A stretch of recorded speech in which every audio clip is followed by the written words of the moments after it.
ஐயோ மீண்டும் மீண்டுமா?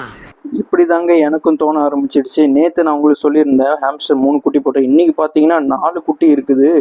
எப்படி குட்டி போட்டதுன்னு எனக்கு தெரில. ஒரே ஹாம்ஸ்டர் போட்டதா இல்லை இன்னொரு ஹாம்ஸ்டர் போட்டதான்னு எனக்கு தெரில. ஆனால் இன்னொரு ஹாம்ஸ்டர் வந்து வயிறு பெருசாக தான் இருந்தது. ஸோ இவங்களுக்கு வந்து நம்ம பாயில்டு எக் தான் தரப்போகிறோம். பாயில்டு எக்கில் வந்து 7 grams ஆஃப் ப்ரோட்டீன் இருக்குது. கேஜ் ஓப்பன் பண்ண உடனே அவங்க வந்து ஃபுட்டு தான் வைக்கிறாங்கன்னு சொல்லிட்டு ரொம்ப ஆர்வமாக வர ஆரம்பிச்சிட்டாங்க. ஸோ இவங்க பசியில் இருக்காங்க. உடனடியாக வித்தவுட் எனி ஃபர்தர் டிலே இவங்களுக்கு வந்து நம்ம தீனி போட்டுடணும். நம்ம மேஷ் பண்ணி வச்சிருந்த பாயில்டு எக்ஸை வந்து இவங்களுக்கு ஃபீட் பண்ண ஸ்டார்ட் பண்ணியாச்சு. ஃபீமேல் பாருங்கள் எந்த அளவுக்கு வந்து ஆர்வமாக சாப்பிட்றாங்கன்னு. அது குட்டி பக்கத்துலேயே தான் இருக்குது. இன்னொரு இடத்துல பார்த்தீங்கன்னா நம்மளோட சிரியன் ஹாம்ஸ்டரு அவங்களும் வந்து இப்போ ரெடியாக தான் இருக்காங்க குட்டி போடுறதுக்கு. அவங்களுக்கு வந்து பாயில்டு எக்ஸ் போட்டாச்சு. பாயில்டு எக் வந்து ரொம்ப விரும்பி சாப்பிடும். பட் வந்து எறும்பு வராமல் இருக்கிறதுக்கு மட்டும் நம்ம சாக் பீஸ் போட்டணும். சப்போஸ் இந்த ஸ்மெல்லில் வந்து எறும்பு வரதுக்கான வாய்ப்பு இருக்குது. ஸோ இந்த வீடியோ உங்களுக்கு யூஸ்ஃபுல்லாக இருந்தால் லைக் பண்ணுங்கள், ஷேர் பண்ணுங்கள். தேங்க்யூ ஃபார் வாட்சிங்.